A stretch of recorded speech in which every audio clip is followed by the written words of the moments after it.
Good morning, good afternoon, good evening, whatever you are, whatever time it is that you're watching this. Today is a bit different. You'll notice leo nimesimama because today I really want to take you through something that we assume everybody knows and something that I think sometimes is overlooked. And there are so many videos even on YouTube.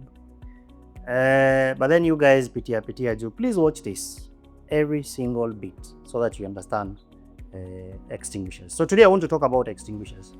And these are things you see in your workplace, you see them in the malls, you see them in shops. And I know some of us have no idea what they do. You probably know, yes, they're used in firefighting. But then what are the different parts of this extinguisher? How do we use it? Why do we have long ones, slender ones, different colored, cream, black, and blue? What does that even mean? So we'll start with what we call the anatomy of a fire extinguisher. So a fire extinguisher basically is an equipment that we use to suppress fire. And I normally say it is first aid for fire, because when the fire grows bigger than it started, or when the fire moves from where it started, where what we say it has spread beyond the starting point, that is not a fire you tackle with an extinguisher. Remember, an extinguisher is only a first aid use for fires. You only use it at the incipient stages of a fire to be able to control it, extinguish it completely, to prevent it from spreading, right? So these are life-saving, property-saving equipment that you need to have even in our own homes. So let me start very briefly with what the parts of this extinguisher are, right? So you have the cylinder itself. So basically this container is a cylinder part, and this is where the inside here is where we put the extinguishing agent. It is not the same. It could be water, it could be foam, it could be powder, it could be a gas like CO2, or it could be a special type of extinguisher like what we call wet chemical for commercial kitchens. Today, I mean, we have a lot of restaurants opening. Some are still installing the regular extinguishers even in the kitchen, but you need a special type of extinguisher. And I'll tell you why you need a special type of extinguisher. So today, very briefly, I want to run you through the different parts of an extinguisher. And I'll start with what we call the carrying handle. This is where you carry your extinguisher from, but then it also comes together with an operating lever. Normally, if it is charged, this one will not be moving freely, and I'll explain why. Okay? Then you'll notice that here we have something we call a pressure gauge. Why a pressure gauge? Because we are going to pressurize this cylinder so that it is able to propel the contents. So assuming you have a powder and you have a fire you want to fight, we don't want you getting too close to the fire like you're pouring water in a bucket. You want you to stand at a safe distance and be able to propel the extinguishing agent towards the source of fire so that you're able to suppress it. That is why we pressurize the contents so that they are able to come out under pressure. So this pressure gauge here is very important because it tells you whether the contents inside here are pressurized or not. So if the pressure gauge, as it is right now, for example, for this extinguisher, you will notice that the needle is on the red towards the left. What does that mean? That it is already used. Okay? And that is why I literally can operate this and nothing is coming out. So this is what we call the delivery hose or the discharge hose. Okay? And through here is where your water, your foam, or your powder will come out under pressure and be propelled towards where your fire is. And I'll show you exactly how to do that when we come to how to use an extinguisher. Okay? So this assembly, that is the carrying handle, the operating lever, the pressure gauge, and the discharge nozzle, is what we call the head assembly unit, or rather the head valve, basically. And once it is dismantled, it will look something like this. Okay, so you have your operating lever here. This is where you're carrying from. So this is the part that moves. And when it moves, you'll notice here, you have a brass trigger. This is what is pressed against when you're using the extinguisher so that it is able to release the contents under pressure. This is where we tie our pressure gauge. Okay, so I hope we are clear now on that.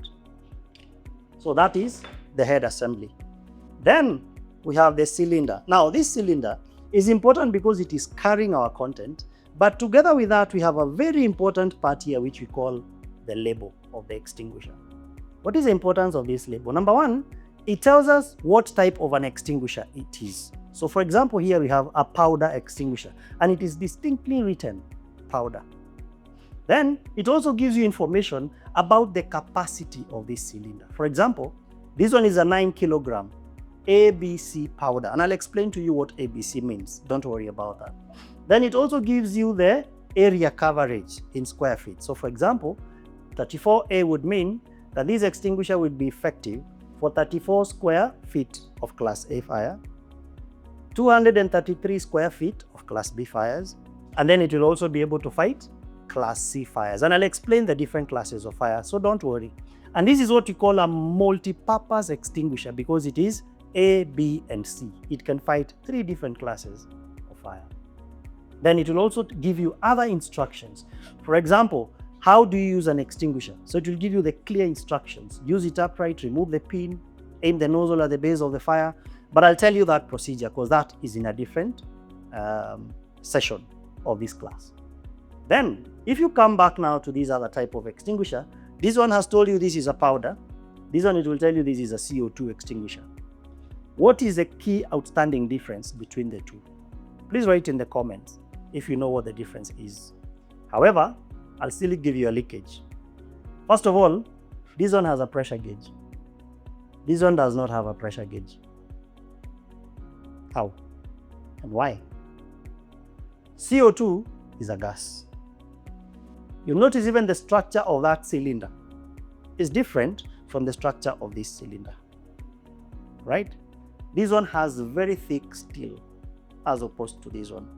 The tear weight of this one, most of them will come in excess of 10 kilograms, 12 kilograms without the gas inside. So when you add the 5 kilograms of CO2, then you'll be talking about between 17, some 19, some 18, because it depends on the country of origin and the standards they're using. So this one does not have a pressure gauge, but this one has a pressure gauge. Why? For you to throw powder at pressure, you need to pressurize that powder. So what we do is that this one is going to be charged with an inert gas, like nitrogen. So when we are doing refilling, so for example, this one is empty, and that's where we saw the pressure gauge is at the red, okay? It doesn't always mean that if it is in the red, then it is empty. It could be that the pressure gauge is faulty. It could be that it still has the water or the foam or the powder, but the pressure has leaked. Remember, there are valves. And sometimes because of exposure to harsh weather, especially those of you who hang extinguishers outside, it could leak the pressure. So you really need a technician to be able to tell, is it that it is empty, it has been spent, like mine is spent, and you can see even when I'm operating, nothing is coming out. But others, the pressure gauge would be down, but when you check for the weight, it still tells you it has content inside. However, either way, the procedure of refilling is the same. It has to be pressurized. You need to confirm the content is at the right quantity, because these are 9-liter foam, for example. You need to make sure that you have 9 liters of foam. These are 9 kilogram powder. You need to make sure it has 9 kilograms of powder. And then together with the tear, with the weight of the cylinder, probably it will come to around 13 or 14 kilograms.